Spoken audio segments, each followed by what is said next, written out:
இப்போ கர்ப்ப காலத்தில் தாய் வந்து சுத்தமாக சத்து இல்லாமல் ரொம்ப இருக்காங்க அப்படின்ற பட்சத்தில் பிறக்கக்கூடிய அந்த குழந்தையுமே வந்து சத்து இல்லாமல் தான் பிறக்குமா? கண்டிப்பாக அதனால் அதான் அரசாங்கம் வந்து அந்த அங்கன்வாடி ஒர்க்கர் வச்சு நிறைய சத்துள்ள உணவுகள் கொடுக்குறாங்க. கண்டிப்பாக பார்த்துக்கிறாங்க. வெயிட்டு பார்க்க சொல்கிறாங்க.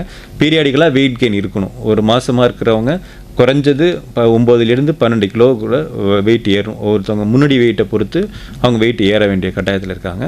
அப்படி பார்க்கும்போது சத்துள்ள உணவுலாம் கொடுக்காமல் இருக்கும்போது குழந்தைய கண்டிப்பாக குறைமாத குழந்தைகள், low birth wait, preterm baby, low birth wait, அது ஃபுல் டேர்மாகவும் இருக்கும். அதே சமயம் வேலை IUGR பேபின்னு சொல்கிறாங்க. அதுவும் வாய்ப்புகள் இருக்குது. அதனால் நம்ம பார்த்துக்கணும் எல்லாமே. நன்றி சார். அடுத்து நேர இணைப்பில் வராங்க. வணக்கம். வணக்கம் மேடம். வணக்கம் சார். வணக்கம், சொல்லுங்க. வணக்கம் சார். நான் சாமல்பேட்டில் வெங்கடேஷ் பேசுறேன் சார். சார் என் பையன் 3 வயசு ஆகுது சார். அவன் அந்த ஐஸ்கிரீமு சாக்லேட்லாம் கேட்கறான். நான் அதை வாங்கி கொடுக்கல, சளி பிடிக்குன்ட்டு. அது எப்படி சார் வாங்கி கொடுக்கலாம்? எப்படி கொஞ்ச நேரம் கழிச்சு கொடுக்கலாமா ஐஸ்கிரீம்லாம்? அதான் நம்ம இப்போ சொல்லிக்கிட்டு இருந்தேன். நொறுக்கு தீனி குழந்தைங்க ஆசைப்பட்டு சாப்பிடுவாங்க கண்டிப்பாக. அந்த நொறுக்கு தீனிலே வந்து நம்ம வீட்டிலே செய்கிற நொறுக்கு தீனிகளை முன்னுரிமை, முதல் உரிமையாக ஃபஸ்ட்டு ப்ரிஃபரன்ஸாக நம்ம வந்து கொடுத்துக்கணும். அது இந்த நம்ம முறுக்கு, அதிரசம், சீடை, இது போல் வந்து இந்த பொட்டுக்கடலை, அதிலே நம்ம இந்த கேக்லாம் செய்கிற வீட்டிலே செய்கிற மாதிரி உள்ள இந்த மைதா கேக் மாதிரி செய்கிறது, இது எல்லாமே வந்து ஃபஸ்ட்டு ப்ரிஃபரன்ஸ். ஏன்னா நம்ம வந்து வீட்டில் செய்யும்போது சுத்தமாக செய்வோம், நல்ல குவாலிட்டியான பொருளை வச்சு செய்வோம், எண்ணெயும் வந்து நல்ல எண்ணெயாக யூஸ் பண்ணுவோம்.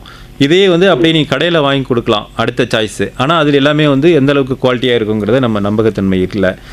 அடுத்தது வந்து நீங்கள் வந்து நல்ல இதே இந்த ஸ்வீட் கடையிலலாம் இருக்கும்ல, மிக்சர் இது போலலாம் வாங்கி கொடுக்குறது அடுத்தது வாங்கி தரலாம்.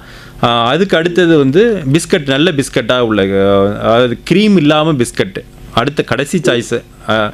அப்படி க்ரீம் இல்லாத பிஸ்கட்லாம் கொடுக்கலாம். சாக்லேட்டு, இந்த ஐஸ்கிரீம்லாம் வந்து ரொம்ப என்னைக்காக ஒரு நாள், மாதத்தில் ஒரு நாள், 6 மாதத்தில் ஒரு நாள், 2 மாதத்தில் ஒரு நாள், எப்போயா வெளில போகிறோமோ அப்போ மட்டும் வாங்கி தர மாதிரி. டெய்லி வாங்கி தர்றது நிறைய பேர் பழக்கமாக வச்சுருக்காங்க. அது வந்து உங்களுக்கு தொண்டையை வந்து பாதிக்கும், அடிக்கடி இருமல் சளி வர்றதை ஊக்குவிக்கும். அடுத்தது கலோரிஸ் தேவையில்லாமல் வெயிட் போடுறதுக்கு வாய்ப்பு இருக்குது, பூச்சிப்பல் வரலாம். சாக்லேட்டு, ஐஸ்கிரீம் இதெல்லாமே வந்து முடிஞ்ச அளவுக்கு குறைச்சிக்கிறது நல்லது. சரிங்க சார், நன்றிங்க சார். சார், இப்போ வந்து அதிகமாக பேசப்படுற விஷயம், அதிகமாக இருக்கிற விஷயம்னு பார்த்தோம்னா சைல்டுஹுட் ஒபிசிட்டி அப்படிங்கிறது தான். சின்ன வயசுலேயே வந்து நிறைய குழந்தைகள் வந்து உடல் பருமன் அதிகமாக இருக்காங்க. அதுக்கு என்ன காரணம்? அதை குறைக்கிறதுக்கு எந்த மாதிரியான உணவுகள் எடுத்துக்கணும்? ஊட்டச்சத்து உள்ள உணவுகள் எடுத்துக்கூடாதுங்கிறது என்ன ஃபர்ஸ்ட் பாயிண்ட்டு. அதை மெயினாக வந்து கார்போஹைட்ரேட்டை குறைச்சிக்கணும். நிறைய குழந்தைங்க அப்படியே சாப்பிட கார்போஹைட்ரேட் அடிக்ஷனுங்கிறது தான் இப்போ நிறைய பேசப்படுது. அப்படின்னா ஒன்று சாப்பிட அந்த உணவு உடம்புல போய் அந்த இன்சுலினுங்கிற ஹார்மோனை வந்து அதிகமாக உற்பத்தி செய்ய வச்சு இன்னும் வந்து சாப்பாடு வேணும்னு கேட்கும். அது முக்கியமாக கார்போஹைட்ரேட்டுக்கு அந்த அடிக்ஷன் இருக்கும். இப்போ ரைஸ் நம்ம கொஞ்சமாக எதுவுமே சாப்பிடாமலே இருந்தாலும் சாப்பிடாமலே இருப்போம்.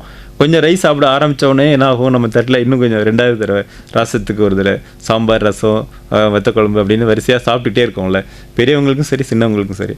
அப்படி சாப்பிட்டுட்டே இருக்கும்போது நம்ம வந்து கார்போஹைட்ரேட் ரைஸே நிறைய எடுக்கிறோம்ல, அதில் இந்த ஒயிட்டாக உள்ளதெல்லாம் அவாய்ட் பண்ணுன்றாங்களே, சாதம், ஒயிட் ரைஸு, ஒயிட் சுகர், இதுமாரி வந்து வெள்ளையாக இருக்கிறதுல வந்து முடிஞ்ச அளவுக்கு குறைக்கிறது. அதுக்கு ஜங்க் ஃபுட்டுங்கிற மாதிரி கிட்டத்தட்ட அதில் வந்து கார்போஹைட்ரேட் அதிகமாக இருக்க வாய்ப்பு இருக்குது.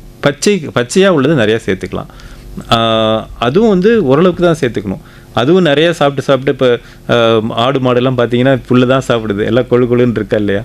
அதே போல் அது நார் சத்தையும் வந்து நல்ல நார் சத்து, அது வயிற்றுக்குள்ளே செரிக்கவே முடியாத அளவுக்கு உள்ள நார் சத்துகள் அப்படின்னு பார்த்தீங்கன்னா வாழைத்தண்டு, வாழைப்பூ இதெல்லாம் இருக்குல்ல, இதெல்லாம் வந்து சேர்க்கும்போது வயிற்றில் வந்து அந்த ஃபுல் பண்ணிடும். அந்த இரைப்பையிலேருந்து குடல் வரைக்கும் ஃபுல்லாகவே ஃபுல் பண்ணிவிட்டு நம்ம இந்த கிளைசிமிக் இண்டெக்ஸை குறைச்சி கார்போஹைட்ரேட் உடம்புக்குள்ளே அப்சார்ப் பண்ணதை குறைச்சிக்கிட்டு நம்ம குழந்தைக்கு வெயிட் இருக்கணும். குழந்தைய நல்லா ஓடி ஆடி விளையாட சொல்லணும், பார்க்கெலாம் அழைச்சிட்டு போகணும். இப்போ கீழே வந்து ஒரு அப்பார்ட்மெண்ட்னா அந்த அப்பார்ட்மெண்ட் கீழே உள்ள ஃப்ரெண்ட்ஸ் கூடலாம் இது பண்ணணும். நம்ம இப்போ நகரத்தில் வந்து ஃபுல் அண்ட் ஃபுல் எல்லாம் வீட்டுக்குள்ளே இருக்கிறது, டிவி செல்ஃபோன் பார்த்துட்டு இருக்கிறத அவாய்ட் பண்ணணும்.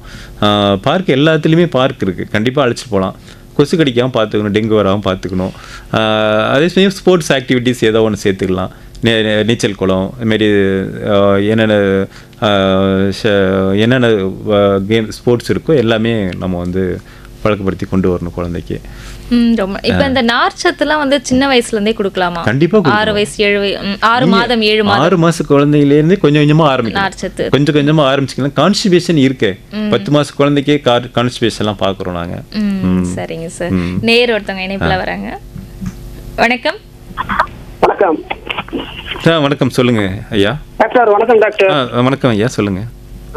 எங்களுக்கு நான் ஒரு 5 வயசு குழந்தைக்கு தான் டாக்டர் கேட்குறேன். சொல்லுங்க.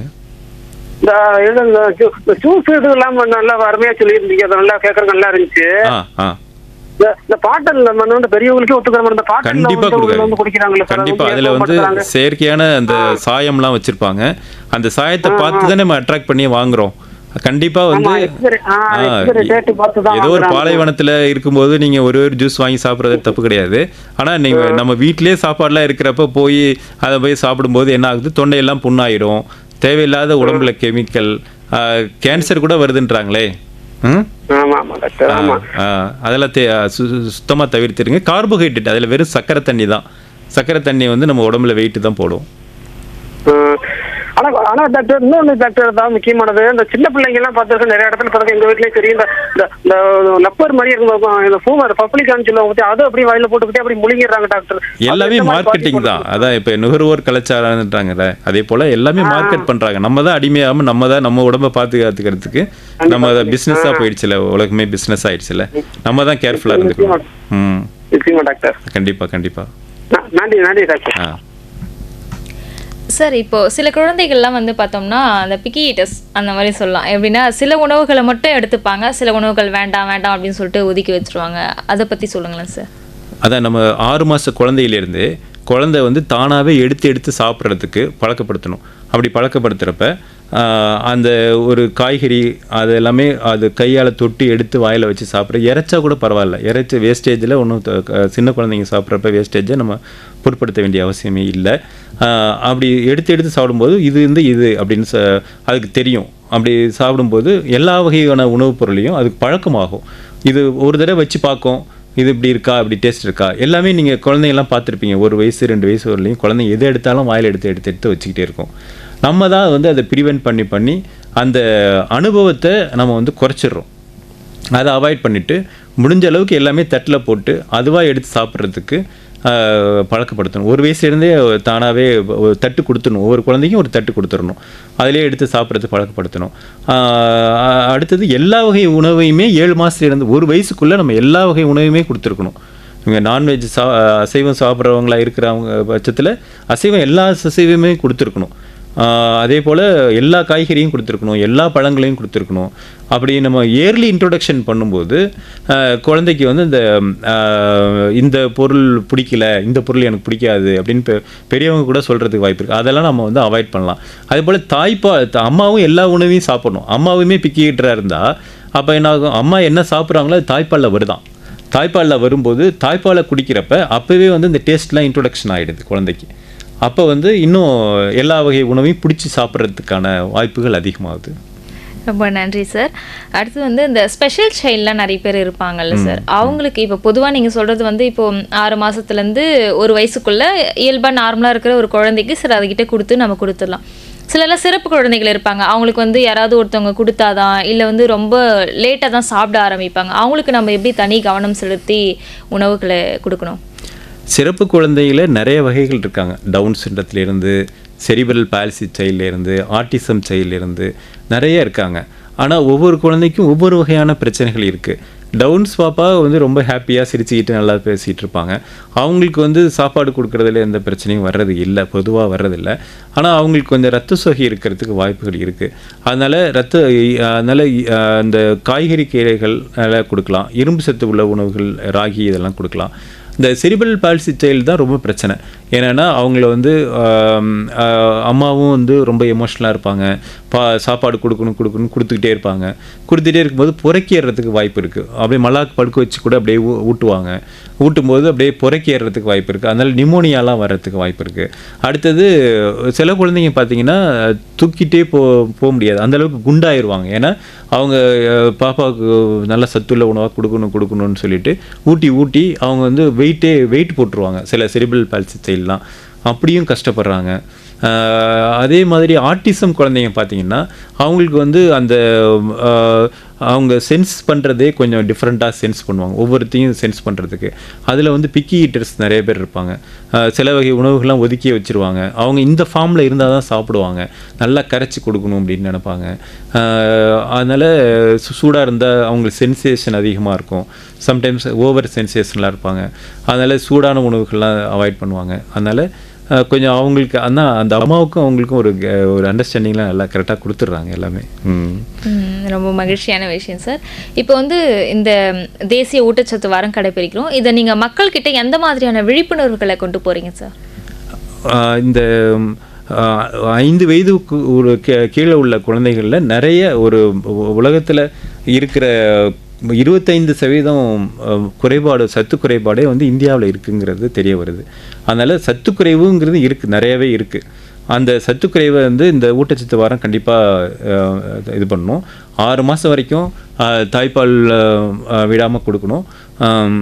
அந்த தாய்ப்பால் நிறைய பேர் பால் இல்லைன்றாங்களே, அதை வந்து முடிஞ்ச அளவுக்கு அவங்களே ஒரு மனசு வச்சு கொடுக்கணும். சில பேருக்கு நிஜமாகவே இல்லாமல் இருக்கலாம், அவங்கள நம்ம கம்பல் பண்ண முடியாது. ஆனால் நம்ம கூடி உள்ளவங்க ஒரு சப்போர்ட் பண்ணணும், என்கரேஜ் பண்ணி அம்மா உனக்கு பால் இருக்குது அப்படின்னு சொல்லி என்கரேஜ் பண்ணி தாய்ப்பாலை கொடுக்க வைக்கணும். அதனால் 6 மாதம் வரலையும் தாய்ப்பால் கொடுக்குற சதவீதம் இப்போ 60% தான் இருக்குது. அதை முடிஞ்ச அளவுக்கு நீங்கள் உங்களோட சோசியல் மீடியா எல்லாமே நம்ம யூஸ் பண்ணி என்கரேஜ் பண்ணி ஒரு 80% அட்லீஸ்ட்டு கொண்டு வர்றதுக்கு நம்ம முயற்சி எடுக்கணும். அடுத்தது இந்த மாதிரி ஒரு மக்கள் மனசில் இருக்கிற அந்த மூட நம்பிக்கைகள் போகணும். இதெல்லாம் கொடுத்தா இந்த வியாதி வரும், உணவு பழக்கத்துக்கும் அந்த வியாதியையும் சம்மந்தப்படுத்தி பார்க்குறாங்க, அதை வந்து நம்ம அவாய்ட் பண்ணணும். அப்புறம் அறியாமையே போக்கணும். அறியாமை இதெல்லாம் வந்து இதெல்லாம் கொடுத்தா தான் சத்து அப்படிங்கிறது தெரியல, நிறைய பேருக்கு தெரியாமல் இருக்காங்க. அதை நம்ம வந்து கொண்டு வரணும். அதை வந்து அறியாமை நீக்கி நல்லா கொண்டு வர்றதுக்கு முயற்சி பண்ணணும். ஆக நம்ம வந்து சத்துக்குறைவுனால நிறைய வியாதிகளும் வருது. நிமோனியா வரலாம், இது போல் நிறைய ஃபீவர் வந்ததுனால ஃபீவரே தாங்க முடியாமல் கூட போகலாம். அதனால் நம்ம வந்து அந்த வியாதியெல்லாம் வந்து அவாய்ட் பண்ணுறதுக்கு சத்துள்ள உணவாக இருந்தால் தானே, நம்ம சுவர் இருந்தால்தான் சித்திரம் வரைய முடியுன்றாங்க. அதுபோல் நம்ம உடம்பு நல்லா இருந்தால் தானே நம்ம வந்து இதாக இருக்கும். பெரியவங்களாக இருந்தாலும் சரி, சின்னவங்களாக இருந்தாலும் நம்ம உடம்பு நல்லா இருந்தால் தான் நம்ம, ஏன்னா நம்ம சுற்றி அவ்வளோ கிருமி இருக்குது. நம்ம கிருமியும் நம்ம எதிர்த்து நல்லா இருக்கும் அப்படின்னா நம்ம உடம்புக்குள்ளே அவ்வளோ எதிர்ப்பு சக்தி இருக்குதுன்னு அர்த்தம். அதை வந்து காப்பாற்றுறதுக்கு வந்து ஊட்டச்சத்து ரொம்ப ரொம்ப முக்கியமாக இருக்குது. ஒபிசிட்டியில் உங்களுக்கு சர்க்கரை வியாதி வரலாம், ஹைப்பர் டென்ஷன் வரலாம். அதனால் ஒபிசிட்டியும் நம்ம வந்து கண்ட்ரோலாக வச்சுக்கணும். அப்படி தான் போயிட்டுருக்கு. சரிங்க சார். அதாவது இவ்வளோ நேரம் ரொம்ப நல்ல தகவல்கள் எல்லாமே நிறைய சொல்லிட்டு இருந்தீங்க. இப்போ ஒரு குழந்தை வந்து நல்ல சத்தான குழந்தையா, ஆரோக்கியமான குழந்தையா வளருது அப்படின்னா அதுக்கு முக்கிய பங்கு வந்து பெற்றோர்கிட்ட தான் இருக்குது அப்படின்னு சொன்னீங்க. இந்த நேரத்தில் பெற்றோர்களுக்கு நீங்கள் சொல்ல வேண்டிய சில கருத்துக்கள்னா என்ன? அதான் இப்போ கஸ்டமர்லாம் அந்த நேயர்கள் கேட்ட மாதிரி அழுதுகிட்டே இருக்குது அப்படிங்கிறதுனால நீங்கள் தாய்ப்பாலை விட்டுட்டு நாங்கள் புட்டிப்பாலுக்கு போகிறாங்க. அந்த புட்டிப்பால் போகிறத கண்டிப்பாக அவாய்ட் பண்ணணும். புட்டிப்பாலுங்கிறதே குழந்தைங்க கொடுக்கக்கூடாது. புட்டிப்பாலில் தான் அந்த நிப்பிள் கன்ஃபியூஷன் வர்றது. புட்டிப்பாலை கொடுக்கும்போது என்னாகும், குழந்தை வந்து அந்த புட்டியில் வர்ற பால் ஈஸியாக வந்துடும். அதே இயற்கையாக வர்ற பாலில் வந்து கொஞ்சம் கஷ்டப்பட்டு தான் எடுத்து மாரில் குடிக்கும்போது குடிச்சாகணும். அப்போ வந்து புட்டி பால் ஈஸியாக மாறிடும். ஆனால் அந்த அவங்க என்ன நல்லது செய்கிறோன்னு நினச்சி கெட்ட செஞ்சிடறாங்க. மாரி அழுதுகிட்டே இருக்கிறப்ப பால் பத்தலைன்னு அவங்களாம் நினச்சிக்கிறாங்க. அதனால் பால் கொடுத்துட்டு யூரின் போணுச்சுனாலோ வெயிட் ஏறினுச்சுனாலோ கண்டிப்பாக தாய்ப்பால் இருக்குதுன்னு அர்த்தம். அதனால் தாய்ப்பால் கொடுங்க. அடுத்தது சத்துள்ள உணவுகள் என்னென்னங்கிறது, நம்ம பருப்பு வகைகள், புரதம் கண்டிப்பாக சாப்பாடில் இருக்கணும். இரும்பு சத்து, எல்லா வகை காய்கறிகளும் மாற்றி கொடுக்கணும். ஒரு காய்கறி பிடிக்கலாம், இன்னொரு காய்கறி மாற்றி கொடுக்கலாம்.